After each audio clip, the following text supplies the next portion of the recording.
Hello and welcome to You Sew You. My name's Zoe and this is my channel all about the crafty bits and pieces I get up to. I knit, I sew, I crochet, I spin on a drop spindle and all sorts of other bits and pieces, whatever takes my fancy really. And today we're going to be looking at some bobbin lace, so grab a brew, put your feet up and let's get started.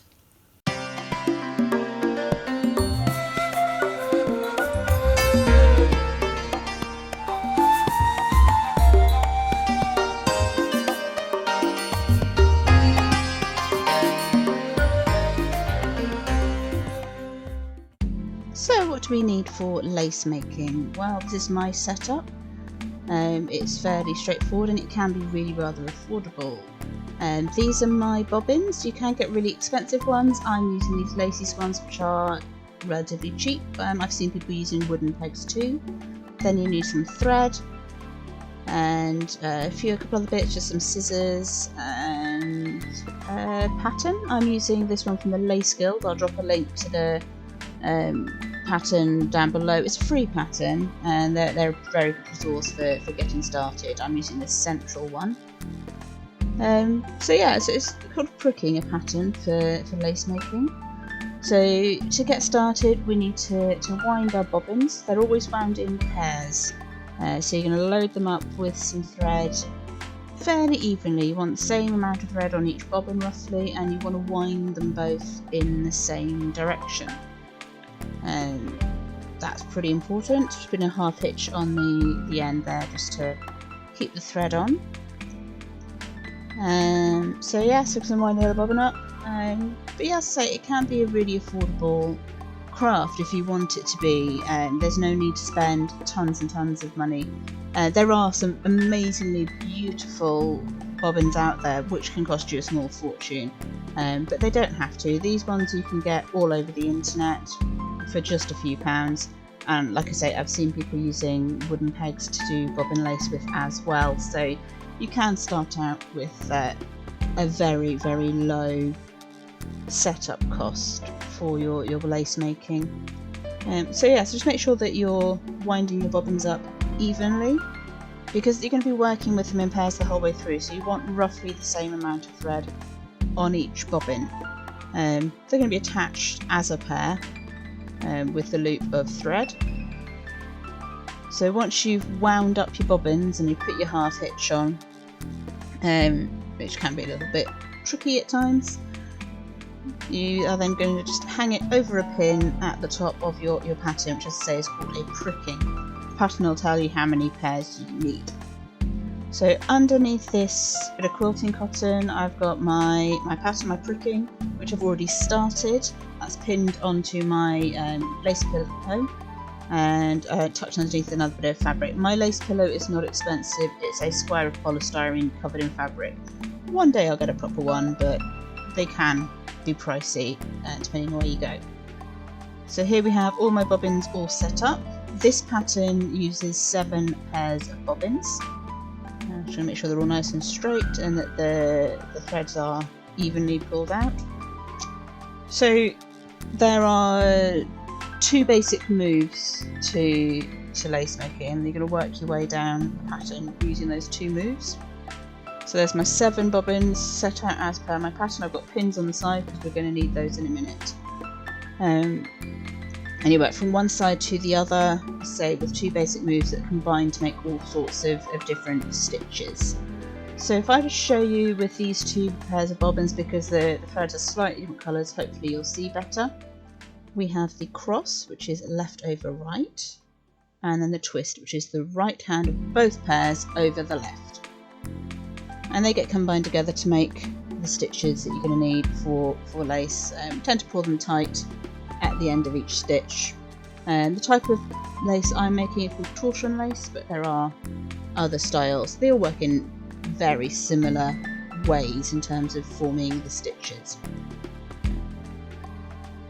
I'm picking the stitch ready to start and show you the basic stitches that I've learnt so far with lace making. So that's cloth stitch, which is cross, twist, cross. This is basically what I'm using for this particular pattern. So to unpick that one, nice and simple to unpick it, you just reverse your moves.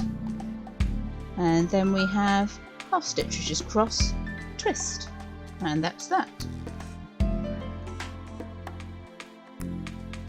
And the third stitch that I've learned is cross stitch and twist, cross, twist, cross, twist. And I say pull tight at the end of each stitch so that they sit neatly. First I picked this one because I say I am using cross stitch, or it's sometimes called hole stitch, to do this project. So I'm going to get my bobbins back in their original pairs so that I'm ready to get started.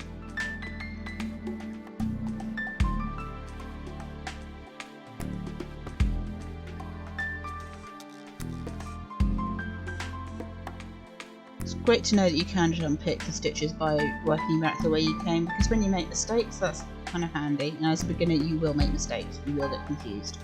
So this is my working pair of bobbins on the far left. I'm going to be taking them over to the far right with cross stitch or hole stitch. So cross, twist, cross.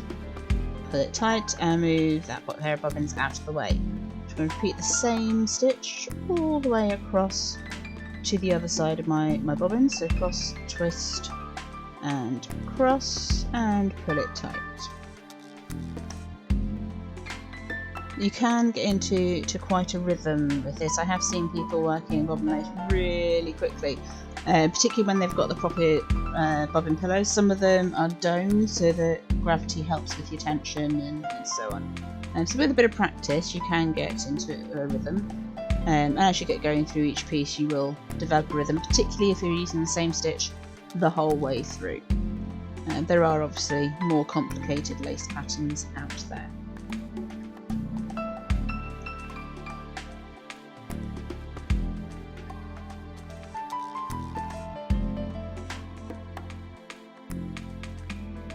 You'll notice that sometimes I pull the thread, sometimes I pull the bobbins. You're probably supposed to pull the bobbins. I just sometimes find it easier to pull the thread. This is again maybe because I'm using a made pillow rather than a proper pillow, so it doesn't have the dome that some of them have. Some of them also have like wheel bits that you can rotate the pattern around as you complete it. So on the pricking there are dots, which is where I'm placing a pin there to mark the end of that row, and I'm just going to twist the working pair around each other twice at this side. I'll twist them once at the left hand side and twice at the right hand side, just because that's what the book that I learned how to do it in told me. So now we're working back the other direction for our next row using the same working pair. The working pair zigzags across the lace as you work down the pattern. So it's the same stitch. Left over right, right over left, left over right.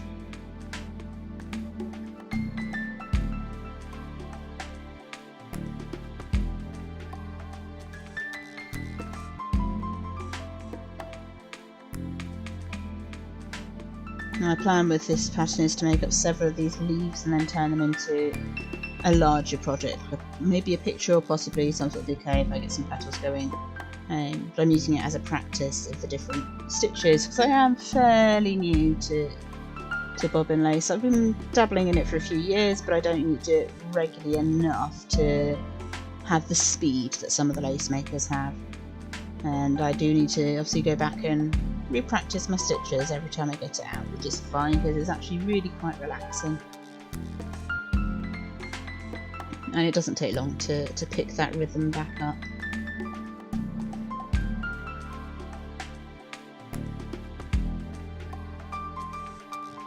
Okay, so we're back over at the left hand side. So we're going to place a pin in the dot on that side of the pricking and twist the pair of bobbins once. As far as I can tell, you call a lace pattern a pricking in bobbin lace because you're constantly pricking it with pins. There may be a more technical reason for it, but that's my understanding of it. I haven't put sticky back plastic for protection over my pricking, which is recommended in some manuals and so on. I've just used paper, but that's okay. So yeah, I've got a bit further down my pattern now, and my working pair has turned into a trio. This is because I've had to add a bobbin in, as one of my bobbins was running out of thread, so I'll show you how I do that in a moment, because obviously its partner is also running out of thread. I don't like to add 2 bobbins in at once, it just gets a bit confusing. So I'm having to use 2 bobbins as one where I'm adding in the thread. So there we go, we're twisting those working bobbins and sticking the pin in at the right hand side.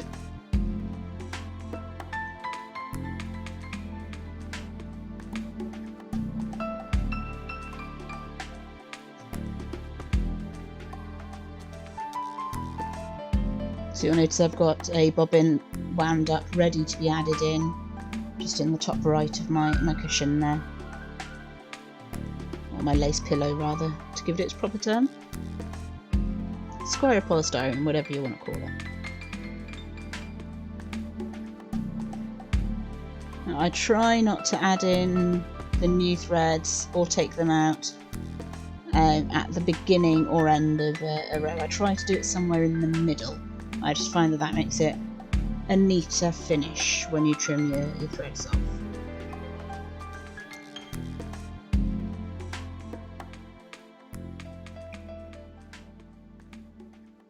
See, I do sometimes get a little bit confused where I'm using the 2 bobbins as one, but that's fine. As I say, you can just undo your stitches really quite easily just by watching where the threads are going and just making sure that you've got that new bobbin working with its correct partner all the way through.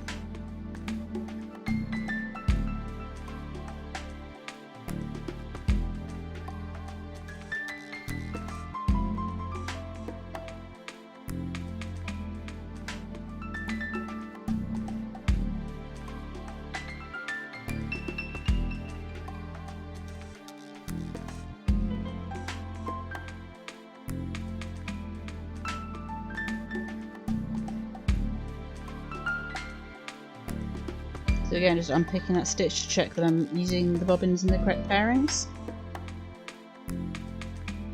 Part of the confusion is that obviously at the moment everybody's home a lot, so there's sometimes noise in the background and I get a little distracted.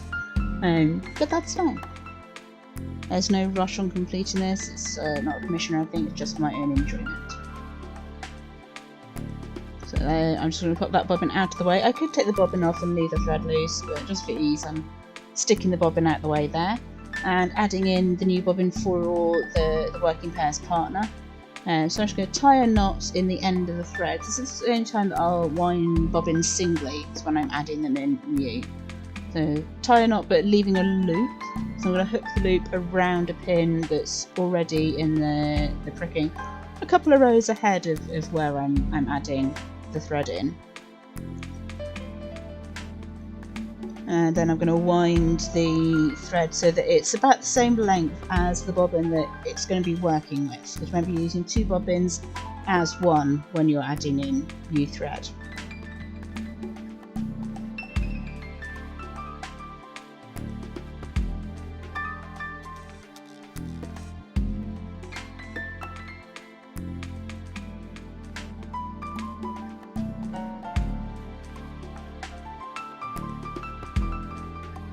So again, just checking that I've got my pairings correct for my bobbins, making sure I know exactly where each one is going and which ones are working with which.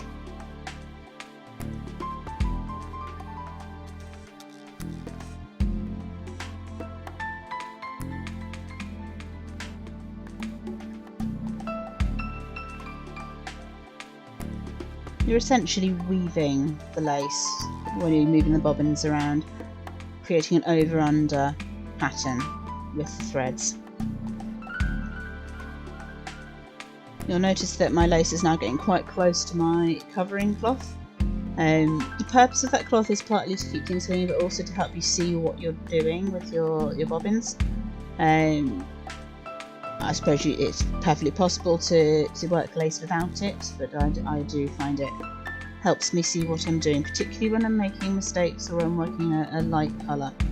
But it is now covering up part of the pattern that I'm using, so I am going to need to move that cloth down.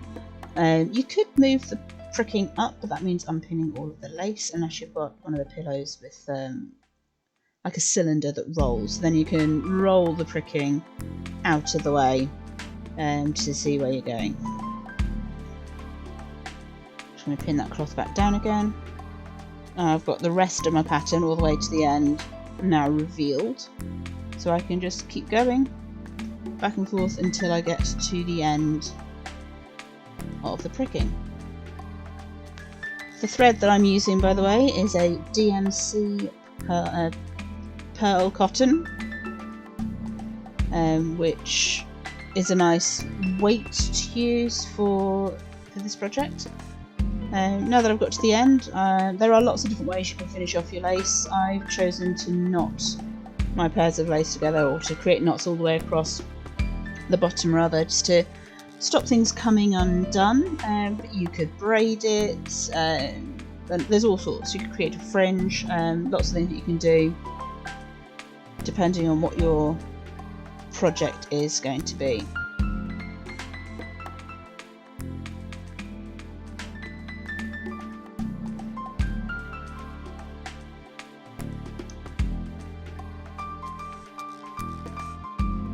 Just left my bobbins on the thread whilst I do this, just to help hold things in place as I'm working. It just makes things a little bit easier to handle. So obviously the pearl cotton is going to be quite curly when it comes off the bobbins, or any thread would be actually, because it's been wound up for a while as you're working. So having that extra weight on the end just makes life a little bit easier during this process.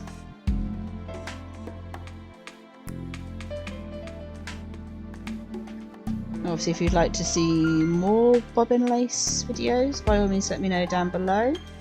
I do have a book with patterns in. It's a paid for book, which I do highly recommend. It's a beginner's bobbin lace book.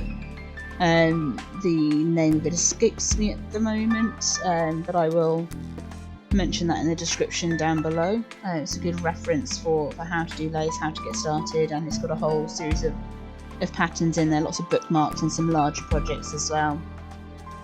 I've had that for years, so just a dip in and out of that. And as I say, the Lace Guild in the UK has some very good resources as well. And this pattern that I'm using today is one of their free patterns. So as I said earlier, I'll be linking to that down below as well.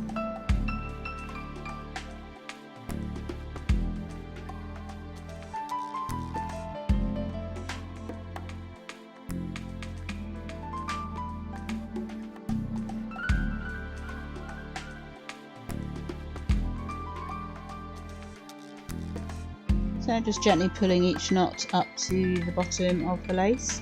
I'm not going to do any more finishing to this particular piece, because as I say, it's going to be part of a larger project once I've got more leaves done. So any loose threads at the end I can use to secure them all together.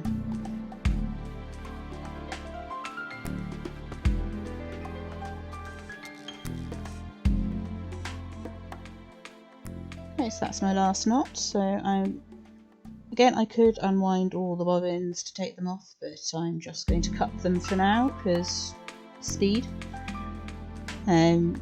Plus I would have an awful lot of thread on some of those pairings left on the bobbins, particularly the working pair that was added partway through. There's going to be a fair amount of thread on there.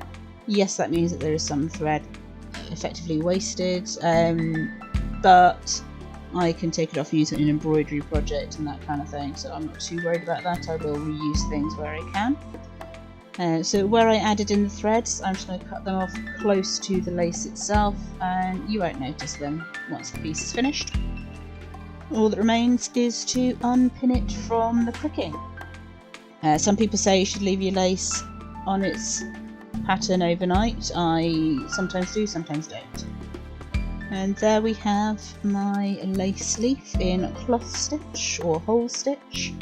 And the DMC that I'm using is variegated, so it is creating a rather nice effect as we work through the lace leaf.